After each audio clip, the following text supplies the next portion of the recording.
ఒకసారి hands raise చేయమని చెప్తా, ఎంతమంది పోటీ ఏరియా వాళ్ళు ఉన్నారనేది. నా నియోజకవర్గానికి సంబంధించిన వాళ్ళు ఎంతమంది ఉన్నారు ఒకసారి చేయలేపుతారా?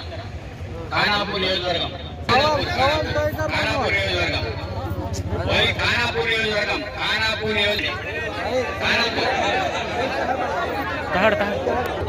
సోనేరావు సారా ఉట్టూరు మండలం ఎంతమంది ఉన్నారు చేయలేపండి. ఉట్టూరు మండలం ఓకే, ఇది మండలం అంటే తెలుసు.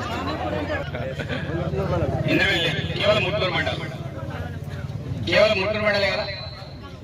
ఇది ఉట్టూరు మండలమే కాదు, సిరికొండ, ఇంద్రవెల్లి, ఉట్నూరు, కడేం, ఖానాపూర్, జన్నారం, పెంబి, దాంతోపాటు పైన లింగాపూర్, కేరవేరి, జైలు బార్డర్, దాంతోపాటు తిరియాని, అటువైపు ఏమో దండపల్లి, ఇటువైపు ఏమో మామిడ, ఇటువైపు ఏమో లాస్ట్ నెరడిగొండ, ఇచ్చోడ. ఈ మండలాలకు సంబంధించిన గ్రామాలు మాత్రమే ఇంద్రం మిల్లులకు సంబంధించిన నిర్మాణం అనేది ఆపుతున్నారు. ఇది అందరికీ తెలిసిన విషయం. ఈ విషయంలో మేము కలెక్టర్ గారు కావచ్చు, ఇన్ఛార్జ్ మంత్రి జూపల్లి కృష్ణారావు గారు కావచ్చు, అదేవిధంగా అటవీ శాఖ మంత్రులు కొండ సురేఖ గారు కావచ్చు, బీసీఎఫ్ గారు కావచ్చు, మేమంతా కూడా మాట్లాడడం జరిగింది. మాట్లాడిన తర్వాత వాస్తవంగా ఈ ఎన్నికల కంటే ముందే మనం సమావేశాన్ని ఏర్పాటు చేద్దాం అనుకున్నాం. సరే, ఆ టైంలో ఆల్రెడీ వర్షాలు కూడా ఉన్నాయి ఒకటి, ఆ టైంలో ఇల్లు కూడా కట్టడానికి ఆస్కారం లేదు రెండు. కాబట్టి ఎన్నికలు అయిపోయినాయి. ఈ రోజే నాకు తెలిసిన వెంటనే మరి సమావేశం ఏర్పాటు చేయాలని మంత్రి గారితో నేను మాట్లాడమని జరిగింది. త్వరలోనే ఈ యొక్క సమావేశాన్ని ఏర్పాటు చేసుకుని నాట్ ఓన్లీ మన ప్రాంతం తెలంగాణ ఏరియాలో ఎక్కడికైతే ఆటకు సంబంధించిన ఇంద్రం మిల్లకు సంబంధించిన శిశువుల్లో ఆ విషయంతో కూడా ఒకేసారి చాటౌట్ అయిపోతుంది. అది ఆ యొక్క ఇన్స్ట్రక్షన్ ఇవ్వడానికి అటవీ శాఖ అధికారులు లిఖితపూర్వకంగా రాతపూర్వకంగా రాసియారు. ఓవరాల్ ఇన్స్ట్రక్షన్ గౌరవ ముఖ్యమంత్రి గారిని కోరి మంత్రివర్గం అంతా కూర్చొని వారు 1980s కంటే బిఫోర్ నుంచి కూడా ఆ ప్రాంతంలో స్థిర నివాసం ఉంటున్నారు. అలాంటి వాళ్ళందరూ కూడా ఎక్కడ కూడా డిస్టర్బెన్స్ చేయకూడదని మేము మాట్లాడమని జరిగింది. బట్ ఓవరాల్ గా హర్యానా అధికారి నుంచి, పీసీఎఫ్ నుంచి వాళ్ళకి ఆదేశాలు రావాలి. డిఏఓలు కావచ్చు, అదేవిధంగా కన్సర్న్ బీట్ ఆఫీసర్ కావచ్చు, ఎఫ్ఆర్ఓస్ కావచ్చు, ఎఫ్బిఓస్ కావచ్చు, అక్కడ నుంచి ఆదేశాలు రానిదే ఈ రోజు క్షేత్రస్థాయిలో ఎవరు కూడా మేము ఎన్నిసార్లు చెప్పినా మరి వాళ్ళు అడ్డుకుంటూనే ఉంటారు. ఈ విషయంలో మీరందరూ కూడా ఆలోచించాలి. నేను ఈ ప్రాంతంలో 2012-13 నుంచి హెవీ వెహికల్స్ రాకపోతే ఏసీ అధికార పార్టీ ఎమ్మెల్యేగా నేనే కొట్లాడి ఈ ప్రాంతాన్ని హెవీ వెహికల్ స్టార్ట్ చేసిన నంబర్ 1. నంబర్ 2, ఈ ప్రాంతంలో మొన్న నాకు తెలియకుండానే ఫాస్టాగ్ ని ఏర్పాటు చేశారు. నేను ఎన్నికల్లో వచ్చిన తర్వాత ఇమీడియట్లీ ఆ ఫాస్టాగ్ ని విత్ ఇన్ 1 hour లోపలనే బంద్ చేయించాను. లేకపోతే అందరికీ కూడా టోల్ గేట్ మా ఎంపీ గారికి కూడా 4 సార్లు డబ్బులు కట్టాను, 5 సార్లు డబ్బులు కట్టాను. కానీ ఎవరు కూడా నా నోటీసులు తీసుకురా. నేను ఏమంటానంటే లీడర్లు ఎవరికైతే ఉన్నారో ఏమైనా సమస్య వచ్చినప్పుడు మీరు లీడర్గా పిఓగారు లేకపోతే నన్ను కలవండి.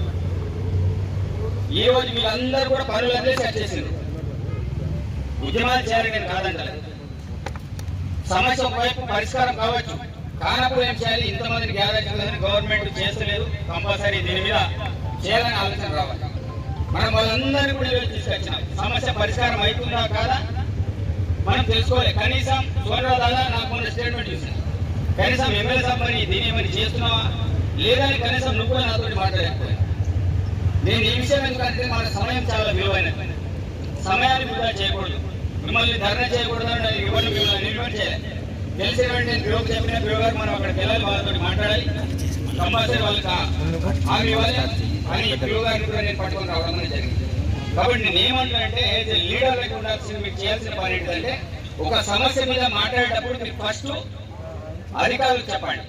మీరు ఒకవేళ నాకు చెప్పుంటే దానికి నేను సమాధానం చెప్పేవాడిని. వారం రోజుల లోపల దీన్ని క్లియర్ చేస్తున్నాం. ఏం చేసినాం, అందరిని పిలిపించుకున్నాం, ధర్నా చేసేసాం. మేము కూర్చున్న తర్వాత వారం రోజుల లోపల మేము చార్ట్అవుట్ చేస్తాం, మీ అమలు కూడా స్టార్ట్ చేస్తాం. కొంతమంది దీనిలో ఏం చేస్తారు, రావాలి గవర్నమెంట్ తిట్టాలి వెళ్ళిపోవాలి.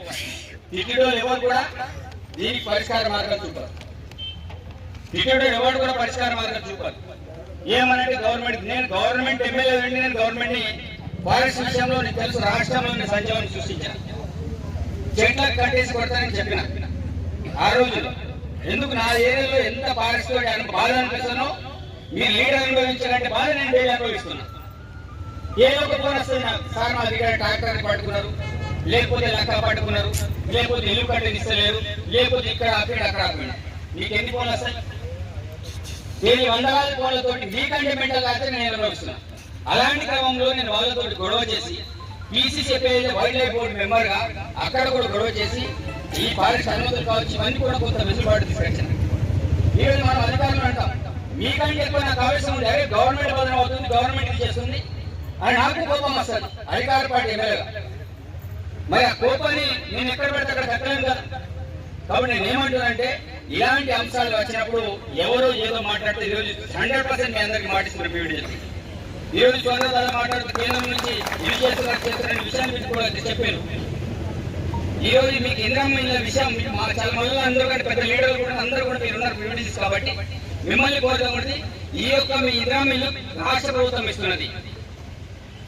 ఇంద్రమ్మ ఇల్లు ఎవరైనా చెప్తే పిఎం జన్మన్ గురించి మాట్లాడతారు. నేను ఈ మాట ఎందుకు చెప్తున్నానంటే 3,75,000 రాష్ట్ర ప్రభుత్వం ఇస్తే 1,25,000 కేంద్రం నుంచి పీవీడీలకు ఇస్తుంది. ఇది మీకు క్లారిటీ ఉండాలి. ఈ క్లారిటీ ఎందుకు చెప్తున్నానంటే కొంతమంది కాదు ఇవన్నీ కూడా కొనాలంటే కేంద్ర ప్రభుత్వం చూస్తుంది, ఇక రాష్ట్ర ప్రభుత్వం ఏం లేదన్నట్టు మాట్లాడుతుంది. ఈ మాట మీ అందరూ కూడా తెలవాలి. ఈ రోజు కేంద్ర ప్రభుత్వం 100% ఇస్తే దాని పక్కన మోడీ పోటీ ఉంటుంటే మిగతా వాళ్ళకి సంబంధించిన హౌసింగ్ శాఖ మాత్రం ఎవరుంటే వాళ్ళు పోటీ ఉంటుంటాయి. ఈ రోజు మేము ఇచ్చే ప్రొసీడింగ్లో గౌరవ ముఖ్యమంత్రి గారి అదేవిధంగా పొంగులేటి శ్రీనివాసరెడ్డి గారికి ఉంటుంది. మీ యొక్క కులం ప్రొసీడింగ్ చూసుకోండి. ఇది నేను నిజాలు చెప్తున్నాను, అబద్ధాలు చెప్పాల్సిన అవసరం లేదు. ఎందుకంటే ప్రతి ఒక్కరు మాట్లాడితే కులం అంటే కేంద్రం చూస్తుంది, కేంద్రం అని చేస్తాడు.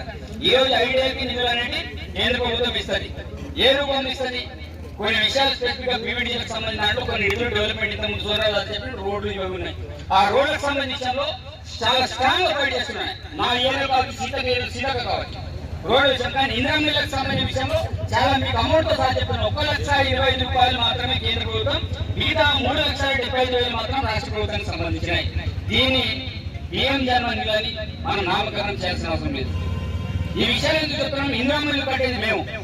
ఈ ప్రాంతంలో ఇసుక సమస్య ఉంటే నేను ఈ రోజు గౌరవ పిఓ గారితో ఇప్పుడే ఇంతకుముందు గంటన్నర మనం ఎమ్మెల్యే క్వార్టర్స్ దగ్గర ఇసుక శాంతి ప్రజాన్ని ఏర్పాటు చేస్తాం. ఉమ్మడి బడ్జెట్లో ఎక్కడ ఇసుక లేదు, ఇక్కడ నుంచి తీసుకోవడానికి అనుమతి లేదు.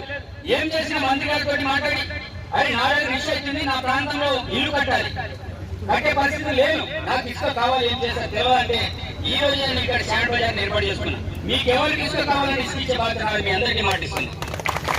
కాబట్టి ఇసుక సమస్య అయిపోయింది. కాబట్టి ఇవన్నీ విషయాలు ఎందుకు చెప్తున్నానంటే మీకు తెలవాలనే విషయం చెప్తున్నా. మీకంటే ఎక్కువ పాఠశాలతో నేను కొట్లాడుతున్నా రాష్ట్రంలో అధికార పార్టీ ఎమ్మెల్యే. కాబట్టి ఎవడు పడితే వాడు చెప్పాల్సిన అవసరం కూడా లేదు. మీకేమైనా సమస్య ఉన్నప్పుడు మా దృష్టికి తీసుకురండి. మా దృష్టికి రానప్పుడు కొన్ని విషయాలు యోగ్యతలో కూడా నేను కేంద్రంలో పైన మాట్లాడి కొన్ని పనులు చేస్తా. మొన్న మా వచ్చింది కొంతమంది పీవీడీకి సంబంధించి 8 సంవత్సరాల నుంచి పెండి కూడా చెప్పండి హౌస్కి సంబంధించింది నా దగ్గరికి వచ్చారు. నేను చెప్పిన వాళ్ళకి మాటిచ్చాను. నేను హైదరాబాద్ వెళ్ళినప్పుడు మీరు రమ్మని చెప్పిన హౌజెస్ సంబంధించిన దగ్గర 3 సంవత్సరాల నుంచి పెండింగ్ మిల్లు ఉండే ఏంటి ఇళ్ళకి సంబంధించి గతంలో ఇచ్చిన కేంద్రానికి సంబంధించిన ఇల్లు అవి 100% చెప్తా. అవి ఎన్ని మన దగ్గర 16 కోట్లు, ఓవరాల్ తెలంగాణలో 24 కోట్లు. నేను హైదరాబాద్ వాళ్ళందరూ వస్తే వాళ్ళని నేను స్వయంగా పట్టుకుని మరి డిప్యూటీ సీఎం దగ్గర తీసుకెళ్ళిన, అక్కడ నుంచి సుల్తాన్ దగ్గర తీసుకెళ్ళిన, అక్కడ నుంచి మన హౌసింగ్ డిపార్ట్మెంట్ పివి గౌతమ్ దగ్గరికి వెళ్ళిన. పివి గౌతమ్ గారు ప్రతిదీ కూడా ఇమ్మీడియట్ అప్డేట్ చేసి సార్ ఈ రోజు అప్డేట్ అయిన ప్రతి మెసేజ్ రూపంలో ప్రతిదీ కూడా నా దగ్గర వాట్సాప్ లో ఉంది.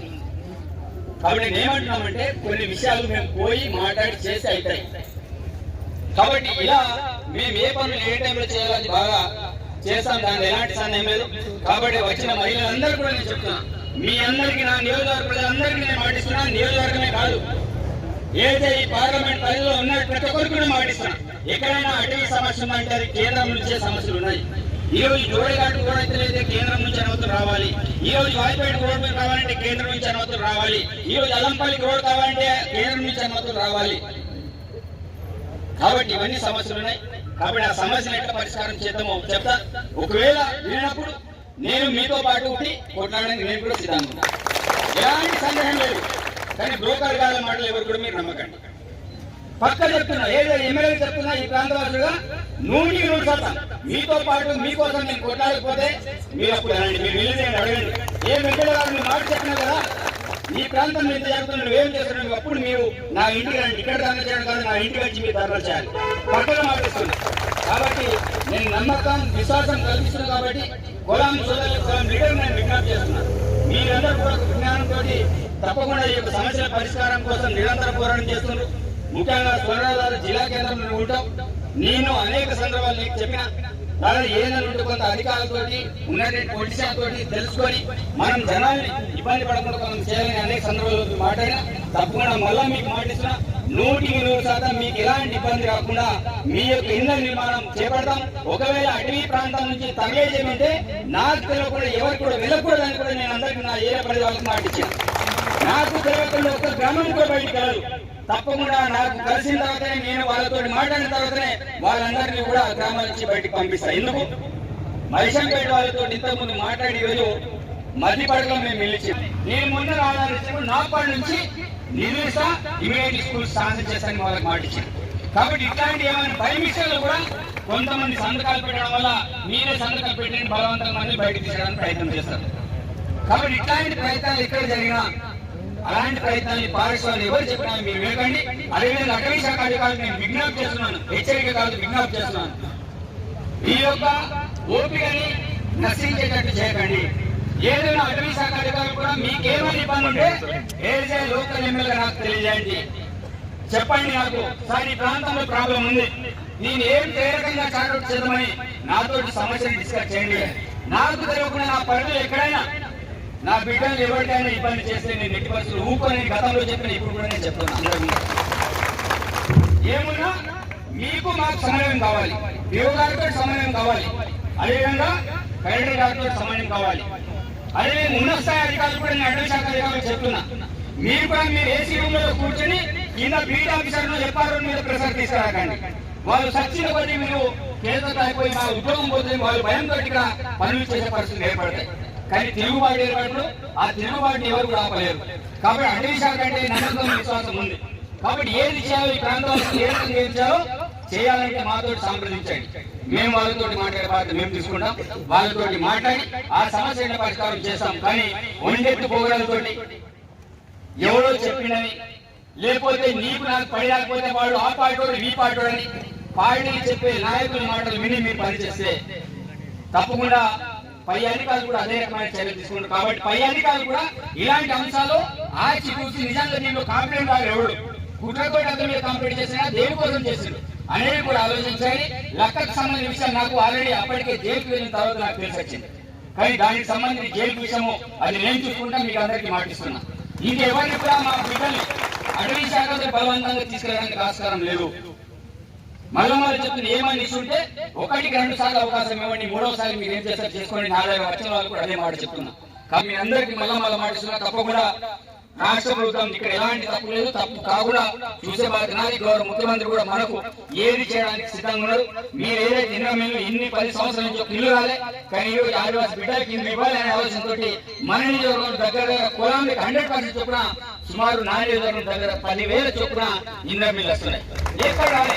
అదేవిధంగా మేము మాట్లాడి అందరం ఎమ్మెల్యే సీతక్క కావచ్చు, నేను కావచ్చు, మిగతా పదేశాలం కావచ్చు, మేము మాట్లాడి సార్ 5 కేంద్రాలు మళ్ళీ ఇవ్వంటే ప్రతి నియోజకవర్గానికి 500 అదనంగా తీసుకొచ్చాము.